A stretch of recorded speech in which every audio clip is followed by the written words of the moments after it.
ये बहुत बढ़िया मीठी आखिरी बात,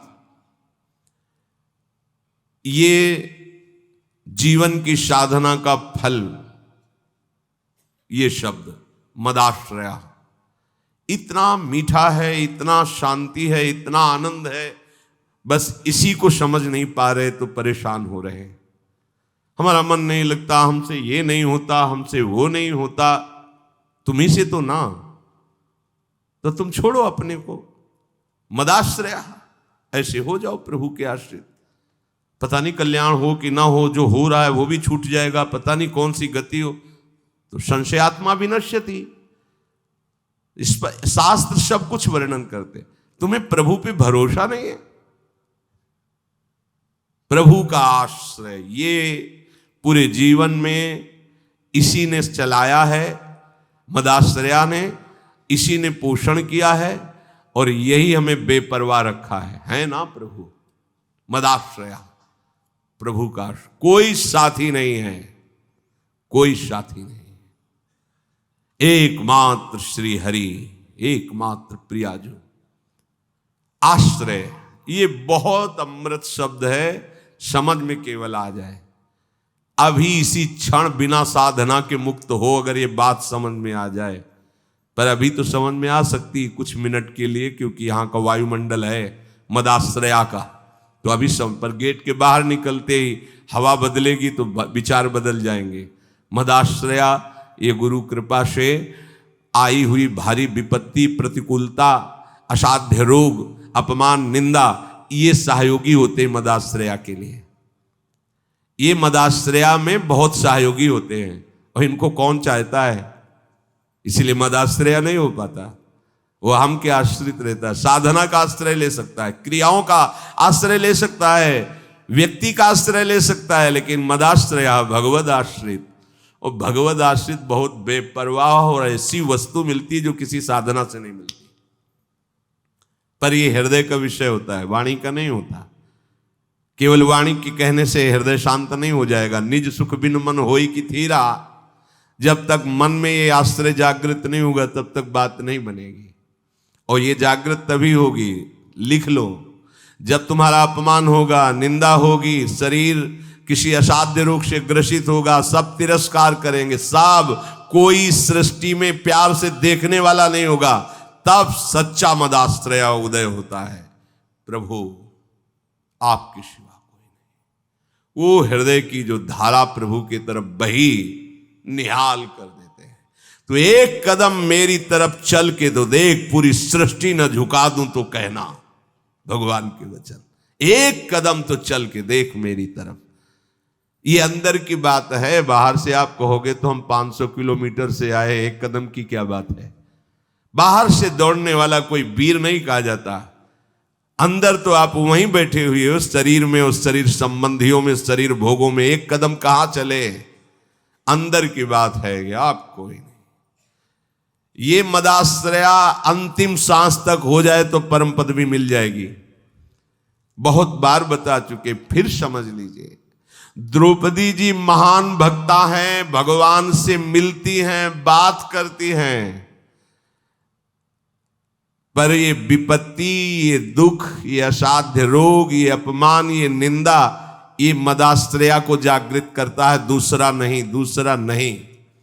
अभी तक पूर्ण मदाश्रया द्रौपदी जी नहीं थी, क्योंकि जब कर्ण और दुर्योधन के आदेश से दुशासन महल में प्रवेश करता है और बाल पकड़ करके अपवित्र दशा में उनको घसीटते हुए सभा में लाता है, तब एक बार भी नहीं बोली हा श्री कृष्ण।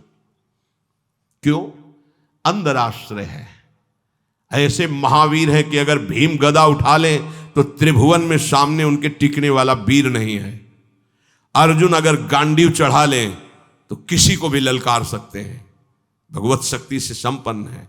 अगर युधिष्ठिर जी भाला उठा ले तो सामने कोई महावीर भी टिकने वाला नहीं। मेरे 5 पति हैं और सभा में परम धर्मात्मा भीष्म जी विराजमान है, जो महात्मा है। क्या उनके होते हुए ऐसा हो सकता है? द्रोणाचार्य जी हैं, कृपाचार्य जी हैं, बड़े बड़े वीर बैठे हुए, एक बार भी नहीं है कि मेरे श्री कृष्ण हैं। पढ़ के देख लो, व्यास भगवान द्वारा रचित महाभारत, उसका स्वाध्याय किया है पूर्व में। एक बार भी नहीं आया कि मेरा परम प्यारा मित्र श्री कृष्ण है ना, वो बचा लेगा। अगर ऐसा आता तो दुशासन केस में हाथ ही नहीं रख सकता था।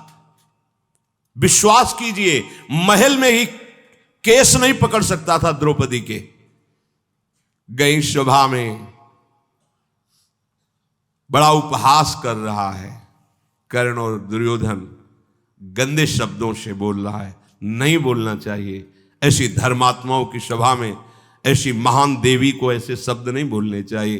बड़े अपवित्र शब्द बोले। तब उनकी दृष्टि गई तो पांचों पति सर झुकाए बैठे हैं, कोई देख भी नहीं रहा है। कृपाचार्य, द्रोणाचार्य सदगुरु हैं, पिता की तरह हैं, कोई नहीं बोल रहा। भीष्म जी की तरफ देखा और कहा, मैं केवल इतना पूछना चाहती हूं कि क्या केवल महाराज युधिष्ठिर को अधिकार है मुझे हारने का? क्या यह धर्म है? अगर है तो आप केवल बोल दीजिए, मैं सब कुछ सह जाऊंगी। अगर धर्म नहीं तो मैं समर्थ हूं, हर एक को दंड देने में समर्थ हूं। कान में लग करके गांधारी जी ने बाद में कहा था धृतराष्ट्र से कि होश में हो जा, पूरी सभा को भस्म करने की सामर्थ्य द्रौपदी रखती है, क्योंकि वो महान देवी कोई साधारण मां के गर्भ से पैदा हुई नहीं, यज्ञ से प्रकट हुई है। कहां कोई बात सुनने वाला? खींच रहा है दुशासन, 10,000 हाथियों का बल रखता है। द्रौपदी जी हाथ से पकड़े हुए साड़ी, थक गई। सोचा आप क्या, अभी मदाश्रया नहीं जागृत हुआ, एक बार भी कृष्ण याद नहीं आए, दांत से पकड़ लिया। अब लगा कि अब की बार के झटके में दांत से भी छूट जाएगी। स्वयं छोड़ दिया और कहा, हे गोविंद द्वारिका वासी कृष्ण। सेकंड नहीं लगा, भगवान का वस्त्रावतार हो गया। मदाश्रया सीधे भगवत प्राप्ति। कोई भी कहीं भी कैसे भी मदाश्रया के लिए शर्त नहीं है कि आप किस जन्म, किस कुल में, किस क्या कुछ, कहीं भी हो, कोई भी हो, कैसे भी हो, भगवत प्राप्ति के लिए सिद्ध बात है भगवान का आश्रय। अब जीव आश्रय लेना भी नहीं जानता, इसीलिए सत्संग भगवान देते हैं, साधु महात्माओं का संग देते हैं, जिससे तुम्हारी बुद्धि पवित्र हो और तुम भगवान का आश्रय लो। जो संत जन होते हैं वो मदाश्रयाहा, भगवदाश्रय, ऐसे चमत्कार जीवन में प्रकट होते हैं जो भगवदाश्रित, तपस्या और साधन, ये सब एक तरफ, ये बीच में ऐसे रकील खींचिए, एक तरफ मदाश्रया और एक तरफ जिस क्षण आश्रय लिया उसी क्षण से आपकी समानता करने वाला कोई नहीं रह गया।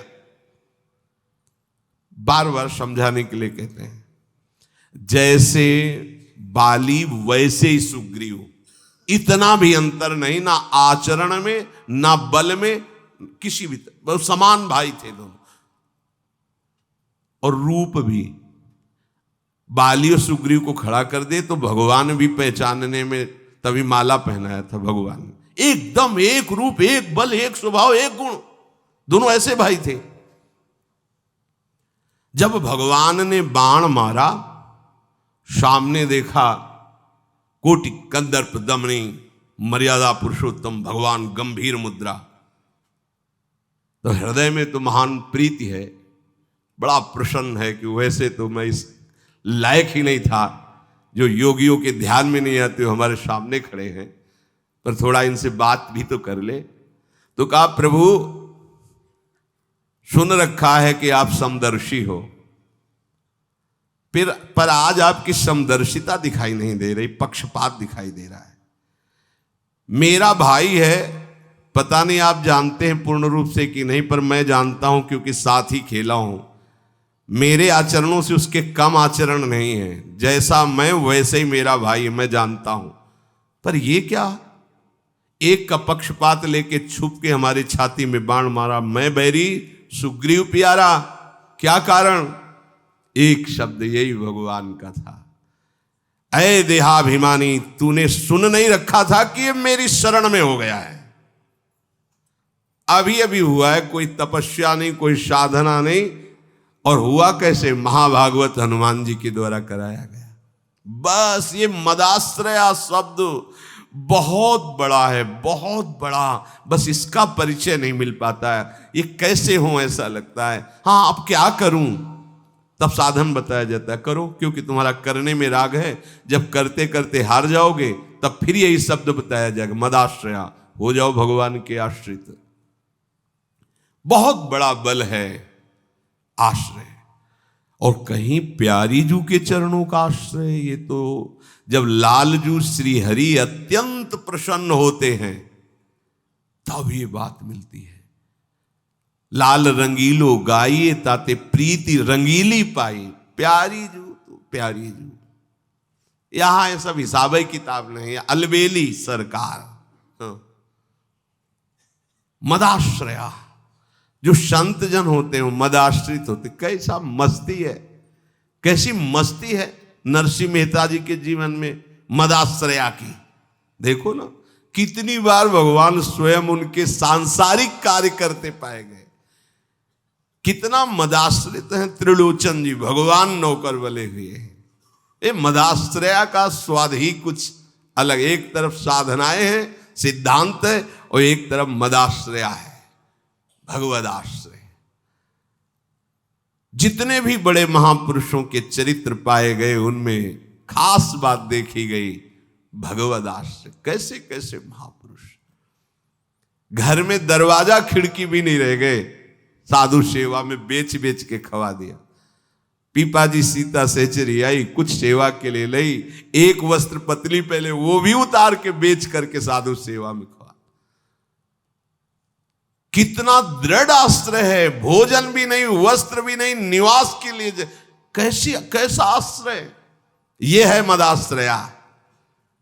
सूखी लकड़ी बीन करके, बेच करके, उससे जो अन्न मिलता है उसे साधु सेवा और ठाकुर सेवा और उदर पोषण राका बाका जी। भगवत आश्रय के सिवा कुछ नहीं जीवन में।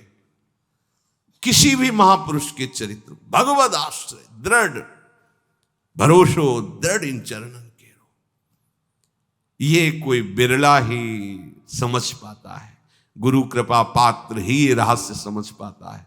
मदाश्रया का कभी भी किसी भी तरह से पतन नहीं हो सकता। नामे भक्ता प्रणश्य, भगवान के वचन है, नामे भक्ता प्रणश्य, ऐसा मेरा भक्त। अब ये नहीं है कि ये कोई बाहरी क्रिया का वर्णन, ये हृदय का विषय है। हृदय से भगवद आश्रित हो गया है, ये अंतिम बात है। आत्मसमर्पण, हृदय से भगवान के प्रियालाल के आश्रित हो जाओ। ये सब जितनी भी साधनाएं हैं ये सब यही लाने के लिए हैं, अहंकार असाधनों का नाश करने के लिए। लेकिन मदाश्रया सीधे भगवान को अधीन करने वाली बात है। ये संतजन मदाश्रया होते हैं, भगवत आश्रय के सिवा अन्य कोई नहीं। कथामृष्टाः, सबसे प्यारी वस्तु क्या है अगर पूछी जाए आपसे तो आपकी दृष्टि कहां जाएगी? देखो, अगर पूछा जाए कि आप वृंदावन में बैठे हो, सबसे प्यारी वस्तु क्या है, तो इतनी भीड़ में दो चार की बुद्धि प्रभु की तरफ जाएगी, नहीं तो इधर ही जाएगी, प्रकृति की तरफ, प्रकृति की तरफ ही जाएगी। कोई बिरला ऐसा जिसकी बुद्धि सीधे प्रभु की तरफ जाएगी कि प्यारी जू का नाम, प्यारी जू की लीला कथा, वृंदावन धाम, प्यारी जू के लिए रोना तड़पना, ये कोई बिरले ही बोल पाएगा। नहीं, आपकी प्यारी वस्तु क्या है, तो कहीं ना कहीं प्रकृति जन्य बात लेकर के वो बोलेगा, क्योंकि उसका प्रकृति का आश्रय है। और यदि प्रभु का आश्रय है तो सीधे शब्द नहीं, सोचना नहीं पड़ेगा, सीधे शब्द निकलेगा। कथामृष्टाः, प्रभु का नाम कीर्तन करना, प्रभु का नाम जप करना, प्रभु की लीला कथा कहना, प्रभु की लीला कथा सुनना, ये सबसे मीठी बात है, सबसे प्यारी बात है। शरणवंती कथयंती च, ये नशा हो जाना चाहिए प्रभु की चर्चा सुनने का, प्रभु के नाम कीर्तन सुनने का। राधा राधा सुनने को मिल रहा है, हमारे कान बिल्कुल तन्मय, राधा राधा, अमृत जा रहा है हमारे कानों में। जब हम बोल रहे हैं तो हम पुकार रहे हैं, राधा राधा राधा राधा। सोचो कितना हृदय पवित्र हो गया, जिसका ये नशा बन गया है कि अब सत्संग के बिना हम जी नहीं सकते, अब नाम जप के बिना, नाम कीर्तन के बिना हम जी नहीं सकते। हो गया काम। अगर ये बात आ गई ना, नशा, आशा, व्यसन, बसन याति नहीं, रघुपति चरित होए तहां सुनहि। हनुमान जी महाराज का नशा है, कहीं भी भगवत चर्चा होगी वो किसी न किसी रूप में आके सुनते हैं। ऐसे बहुत से भगवत प्रेमी महात्मा हैं जो व्यक्त बैठे, कुछ अव्यक्त बैठे हैं और वो सुन रहे हैं भगवत चर्चा। अपने तो नशा धारण करना चाहते हो तो भारी नशेबाज है भगवत चर्चा के, भगवान नाम कीर्तन के। और यहां तक कि भगवान भी कह रहे मद भक्ता यत्र गायन्ति तत्र तिष्ठामि नारद, जहां मेरे भक्त नाम गुण कीर्तन करते वहां मैं जरूर विराजमान होता हूं। नाम बसामि वैकुंठे, मैं वैकुंठ में नहीं हूं, जहां मेरे भक्त नाम कीर्तन करते हैं, कथा करते हैं, चर्चा होती, वहां मैं होता हूं। तपंति विविधास्तापा नैतान मदगत चेतसः, भगवान के लिए कष्ट सहना। देखो, कष्ट निवृत्ति के लिए भगवान का भजन करना अलग बात है, ये अनन्य भक्ति की बात कर रहे हैं। भगवान के लिए कष्ट सहना, कोई गाली दे रहा है, कष्ट हो रहा है ना, हमें सहना है, प्रभु के लिए सहना है। रोग आ गया है ना, हमें सहना है, प्रभु के लिए सहना है। कुछ भी परिस्थिति जो हमें ताप दे रही है, हृदय जल रहा है, वो हमें सहना है, क्योंकि इसी सहनशीलता से हमें भगवान की प्रेम लक्षणा भक्ति का अनुभव होगा।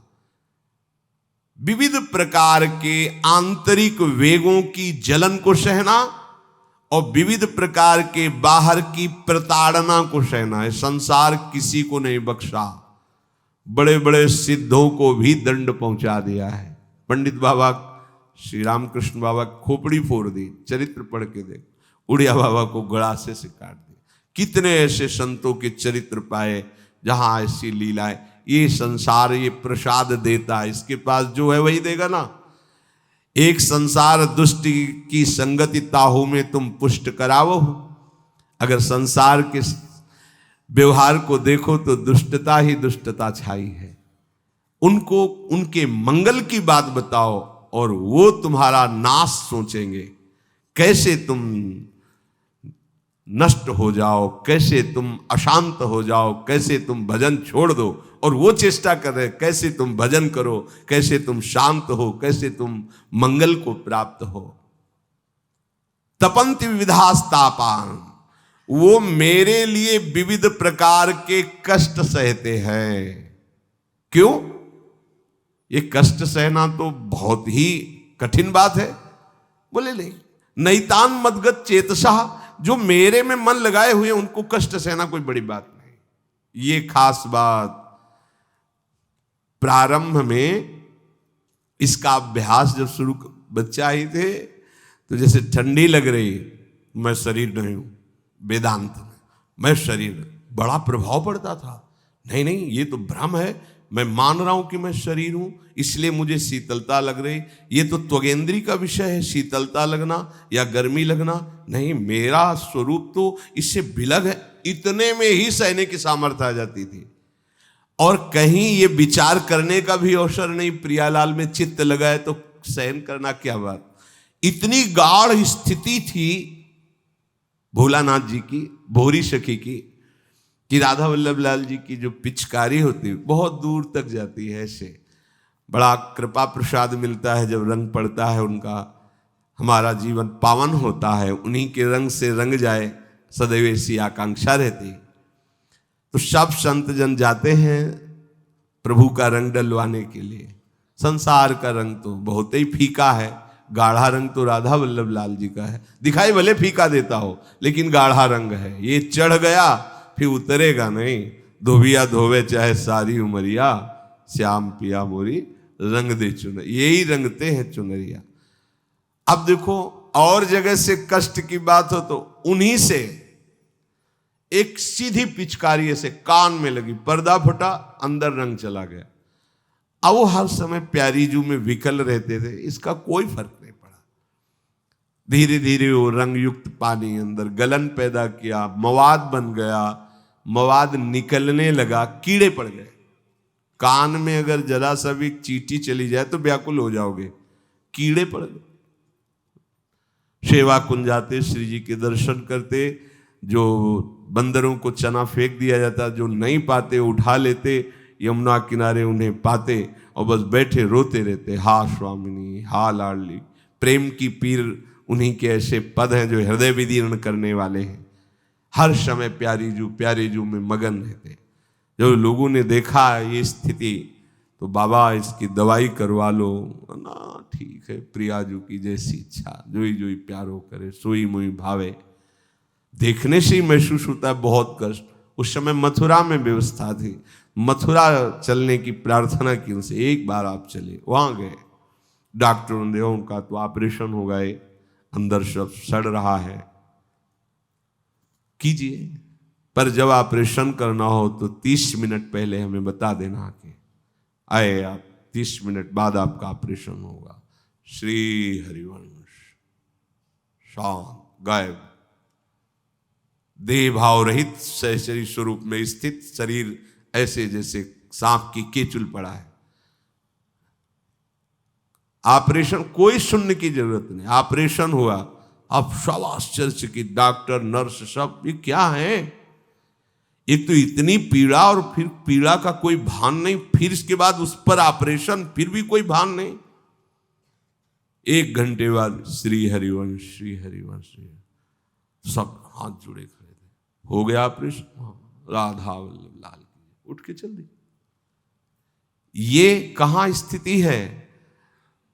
नैतान मदगत चेतसः, उनको कोई कष्ट इसलिए नहीं व्याप्ता कि मदगत चेतसः, वो मेरे में चित्त अर्पित कर दी। ये स्थिति है, ये बातों से नहीं होती है, स्थिति से होता है।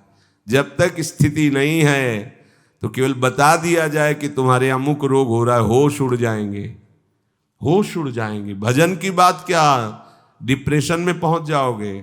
और अगर ये है कि चित्त प्रियाजू में लगा है तो यह तो जाना तो है ही, आज या कल कभी भी बुला ले, हम तो तैयार हैं। बस फिर कोई कष्ट, सच्ची कहते हैं, सच्ची शब्द इसलिए आपको विश्वास हो जाए, जब कोई विशेष कष्ट होता है तब विशेष प्रोग्राम चलाया जाता है। जैसे होता है ना टीवी में कि भाई ऐसा प्रोग्राम चलाओ कि थोड़ी देर तो मन आनंदित हो जाए। तो जब हम स्वस्थ हैं, कम कष्ट है तो भजन करो, और जब अधिक कष्ट है तो तुम्हें करना नहीं, प्रोग्राम चला दिया गया, बस मस्त देखते रहो।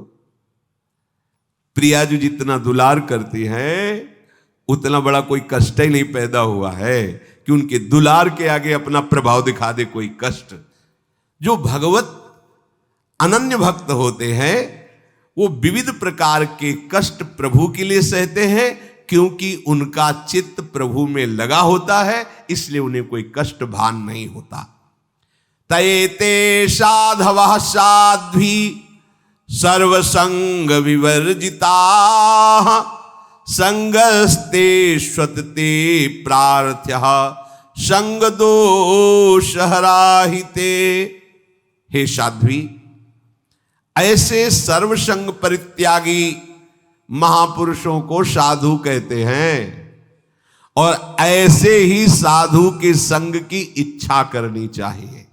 माता जी को बताया कि जो आसक्ति शरीर संसार भोगों में, वही आसक्ति यदि संत महात्मा गुरुजनों के चरणों में हो जाए तो मोक्ष का खुला हुआ द्वार है। वो कैसे होते हैं? जिनको आत्मसमर्पण करना चाहिए, प्रभु ने ऐसा बताया।